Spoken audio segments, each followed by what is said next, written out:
Hello everyone, welcome to Coffee, Love, and Books. I'm Michelle, and today I'm going to be talking about my thoughts and feelings on The Way of Kings from the Stormlight Archive. This isn't necessarily a review, but if you have similar reading taste to me or you're a character-driven reader, then this will be helpful for you. And I just wanted to get this all off my chest and not make my wrap-up a million years long, so here we are.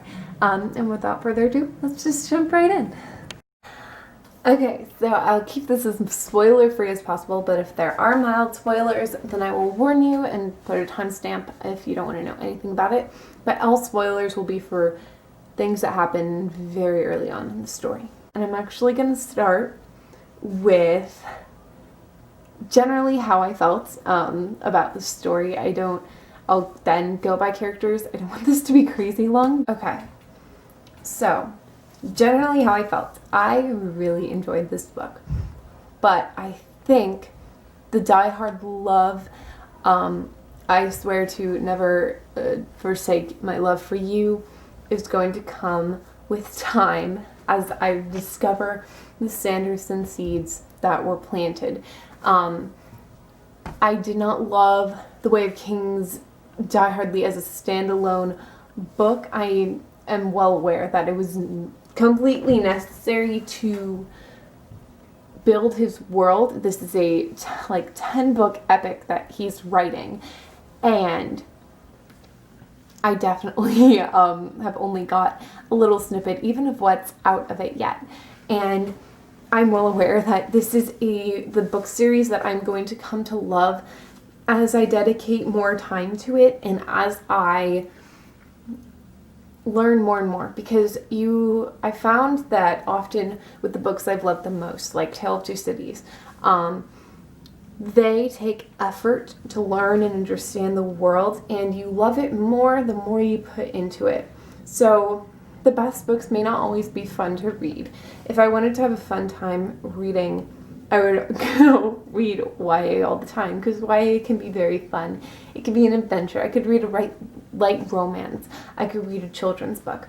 But when you get into epic fantasy, there is this understanding that this isn't going to be fun all the time. This isn't going to be a picnic.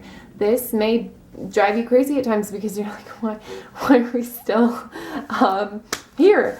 Why can't we just move ahead in the plot? But it is this understanding that the more I know now, there is a reason this is happening. You kind of have to trust the author, which is why you should not read the Stormlight Archive as your first Sanderson. As I went in, I was like, oh man, I like this. And it didn't help that I didn't have a lot of time to dedicate into just getting through that first 400 pages. That took me 2 months. And then once I hit page 400, I was through with it in 2 weeks. So I think that's a definitely very important thing to remember, that it takes a little while to get into this story. But once you're in, you are in. And I felt that with the book as a whole, and I feel that now with the book and the series as a whole, which is a very confusing phrase.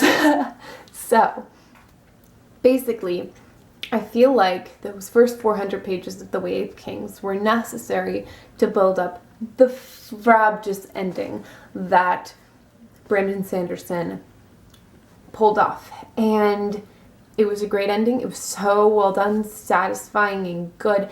And it felt very much like the Mistborn book one, where you kind of end on this is a really good book. He didn't leave you kind of hanging, and I don't think that's spoilery. But as I'm looking back on The Way of Kings and I'm looking forward on this series, I definitely don't have as many emotions tied to it as I did with Mistborn. Mistborn I just connected so quickly. I think I even connected to Kelsier in the prologue. But Mistborn just was a lot easier for me to latch onto. There were less moving parts, there was less setup happening. The magic system, I knew what was going on. I did not. I still don't know what's going on. This is a world where you're discovering the magic system along with the characters. People don't know everything about it. They know a couple of things, but much of it is unknown. In Mistborn, you're kind of handed this set of rules, and yes, things are discovered along the way, but you're handed this like pretty little box of magic system, and you get it really quickly. But that was not the case with this story. So, my general thoughts, I guess. I loved it. I loved The Way of Kings. I think this is going to be a book that I enjoy a lot more on reread, because I did not get everything in this book. And I think as I go further and deeper into the series, rereading it will be like, oh, that's what he was setting up. I was actually watching an interview with Sanderson last night, and he was talking about how the epic sometimes needs to be slow, and you sometimes just need to trust that this is gonna pay off later. And that's so true for this. I know The Way of Kings is so many people's favoriteest ever book, and I don't feel that at this point, but I think I will. Mistborn, I just was able to consume very quickly, and Way of Kings was a lot slower. So, with those general thoughts, let's just jump right into the characters. Starting with Kaladin. We start with Kaladin at his best and then go to his worst, and then he gets a character arc, but then he gets another character arc. His character development is amazing. Kaladin is amazing. He's so perfect, I guess. Kaladin is just a person I think we all aspire to be in a way, and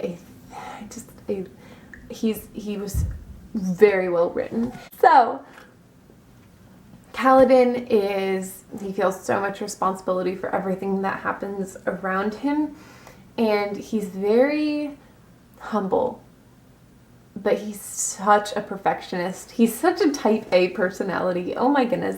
Maybe that's why I didn't connect with him as deeply as I did Kelsier, because Kelsier's just kind of a go with the flow kind of, not go with the flow, just do it kind of person, and Kaladin is like type A, study for 2 weeks for a test, whereas Kelsier is the pull an all-nighter type of personality.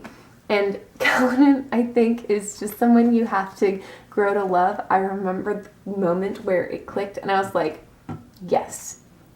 There was a specific scene, I was like, he's amazing.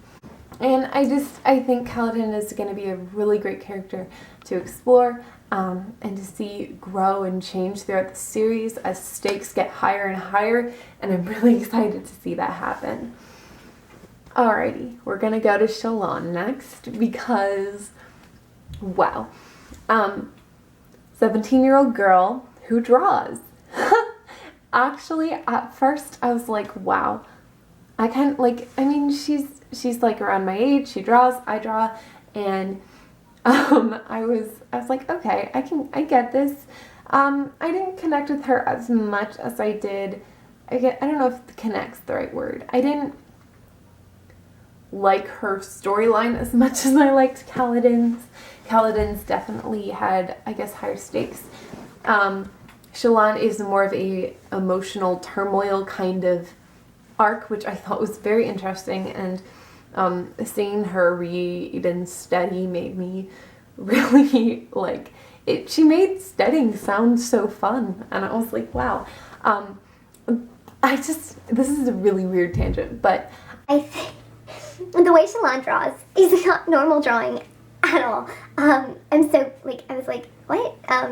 Basically, she has this thing where she will just the pencil will move by it. She's not even thinking about what she's drawing. I'm like, I wish that's the way art works. So maybe this is building upon something later in the series, because that is not maybe some artists that just happens, but I've always had to think about when I draw.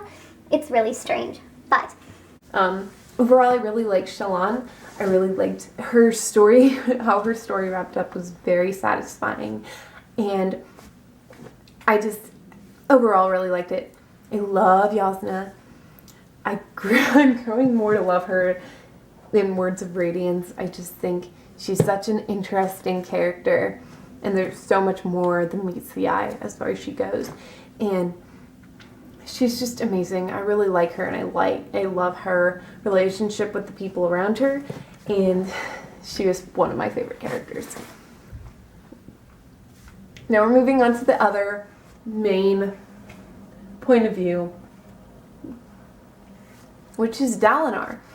Dalinar was definitely the most boring point of view out of all of them, in my mind. Political intrigue isn't my thing.